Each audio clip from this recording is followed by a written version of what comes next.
Is this the part where the mysterious guy with the hoodie kicks everybody's ass? Why are you mad? I am Venom. Just kidding, it's Dr. Michael Morbius. I have increased strength and speed. Let's see what else I can do. Okay, so I'm superhuman. This year, a new Marvel legend arrives. You don't look anything like you do on the news. Yeah, you look downright robust. Pilates helps. In the film version of Morbius that we're bringing to you now, he's also a part of a much larger universe. If you've seen the last Spider-Man No Way Home trailer, you know the multiverse has officially opened. And there's all kinds of opportunities for villains to meet up, thrive, and maybe even nurture their more sinister intents. That's all I'm gonna say for right now. Welcome back, everyone. This is going to be my new Marvel Morbius trailer. There's been a lot of talk about the movie. They're dropping a lot of Easter eggs, talking a lot about Sinister Six team-up. Obviously, there's a lot of confusion with what happened during Spider-Man No Way Home in that version of the Sinister Six from the multiverse.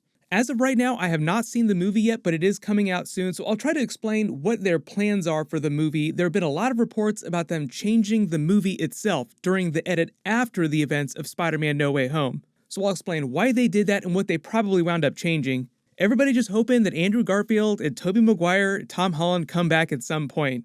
If you're brand new to the channel, we're doing a giveaway for Disney Plus memberships because Marvel's Moon Knight episodes are starting next week. I'll be doing videos for all the episodes, like all the Disney Plus series. All you have to do to enter is be a subscriber and just leave all your favorite Easter eggs from the Morbius trailers on the video. Right now, it kind of seems like the Easter eggs for the movie are way more interesting than what's actually going on during the movie. No, we just got here! No, not again! Oh.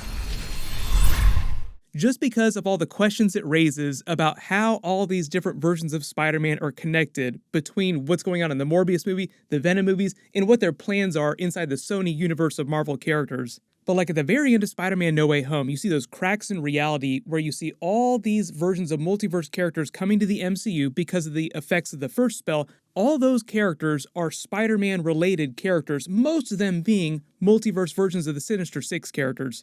Like a lot of these are classic versions of the characters with animal-based designs, like a classic version of Rhino, a classic version of Kraven. There's even a classic version of the Spider-Man with the 6 arms, which debuted during the Morbius run, and now we're talking about the Morbius movie. So all those silhouettes of the Spider-Man multiverse characters in the cracks in reality were meant to be a portent of things to come. Like you will see versions of all these characters coming in the future of our movies. It was meant to be a WTF moment in the context that they used it, like this is about to get really bad for everybody, but it was also meant to be a teaser for things that will be happening in the future.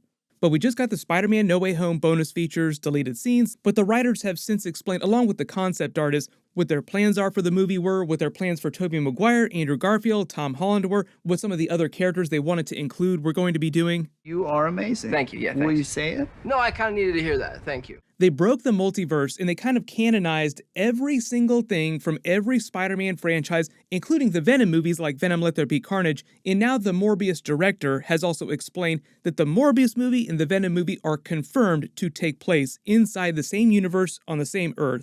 If that wasn't clear from the last Morbius trailer where like he literally calls out Venom's catchphrase, "We are Venom," no, just kidding, we're actually Michael Morbius, I'm the doctor that turns into the vampire. That movie is taking place in a version of New York City in the Venom universe, whereas most of the events of the Venom movie take place on the other side of the country in San Francisco. It sounds like a lot of Sony's spin-off movies that they're doing on their own are on that same planet, just to make things easier for crossovers that they hope to have. As Jared Leto says during this trailer, he literally calls out the Sinister Six happening in future Sony-driven movies. Like the only way he could have been more clear in that teaser was to say, oh yes, we are doing a version of Sinister Six in the future of our movies. There's all kinds of opportunities for villains to meet up, thrive, and maybe even nurture their more sinister intents. Now, he doesn't explain exactly how they plan on justifying that, like why are they going to call it the Sinister Six, who's going to be on that team? Because we just got Spider-Man No Way Home, like I said, and we just saw a version of the Sinister Six come together across the multiverse, even though they didn't call it the Sinister Six. And the ones we did get in the actual movie are basically almost the entire roster of original Sinister Six villains on that first team. The only difference is the Green Goblin character. He wasn't on that very first roster. But you can't do all those Tobey Maguire, Andrew Garfield Easter eggs and not bring back a version of Willem Dafoe, Green Goblin. He definitely understood the assignment for that movie. He had just as much fun as Tobey Maguire and Andrew Garfield did in that movie. But at the end of that movie, all three versions of Spider-Man basically work together to fix all those villains and send them back to their universe with Doctor Strange's second spell. So arguably, going forward in the timeline, all those versions of the characters have been fixed, like they're all good now. So what does that mean for Sony's version of the Sinister Six that they're putting together? It'd have to be a completely different roster. And that's basically what their pitch is during the Morbius trailer videos. If you go back and you watch like the first 1 or 2 Morbius trailer videos I did a billion years ago, it seems like a billion years ago when we got that first Morbius trailer. I think way back during that first or second trailer video a couple years ago, I was actually talking about them putting the Sinister Six together with this version of the Vulture. The real question was how they were going to explain this version of the Vulture showing up in the events of the Morbius movie in a completely different universe while we just saw what happened with MCU Vulture during Spider-Man Homecoming. That's really where all the questions were, like how are they going to explain this version of the Vulture, who is he going to be, and how are they going to explain him showing up being the exact same version of the character.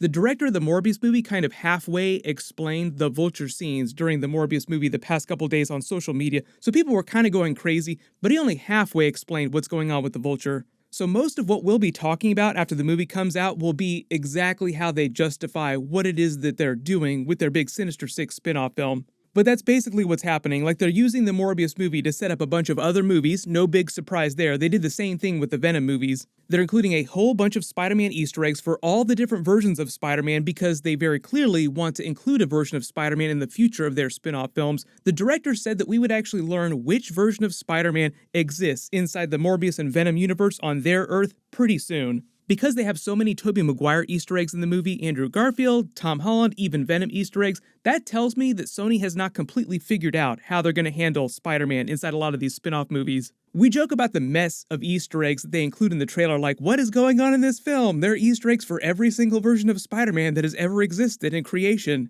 Well, the truth is that Sony hasn't completely figured it out either. I'm sure after the movie comes out, there'll be a lot of jokes about that as well.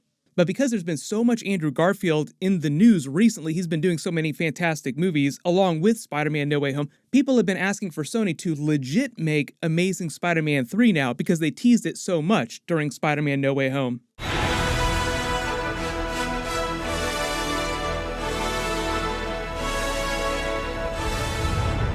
They even just released a promo with Amazing Peter number 3 using the font from Amazing Spider-Man movies. They really want to tease you with Amazing Spider-Man 3.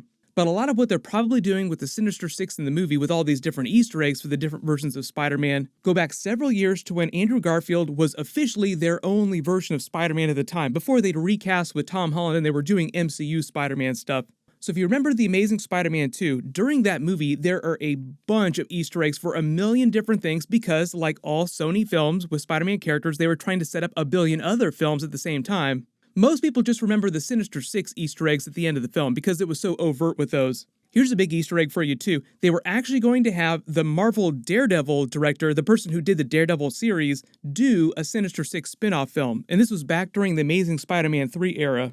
It was basically going to be a version of the roster that they teased at the end of that movie, and it was going to be completely separate from the events of Amazing Spider-Man 3. What was going to happen during Amazing Spider-Man 3, you actually learn about during the Easter eggs earlier in the film. So Harry Osborn, Green Goblin, is looking in Oscorp at all these different files, and he pulls up a whole bunch of Easter eggs here. Like, zoom and enhance, you can see them all here. There were Easter eggs for a version of Venom showing up in his universe, a version of Blade, a version of Morbius. Felicity Jones in this movie was playing a version of Black Cat that would become Black Cat in the sequels. A lot of those Easter eggs, like an Andrew Garfield symbiote saga, they would address in Amazing Spider-Man 3, while at the same time they were doing a spin-off film with a legit version of the Sinister Six. So what's happened in present day is that a lot of the same producers are working on the franchise in these new Sony spin-off films in present day. They want to circle back around and do the exact same thing with all their versions of the characters that they control. They want to do that spin-off Sinister Six film, and because they've had a couple Venom movies, now they have the Morbius movie, they're trying to use those movies to set that up.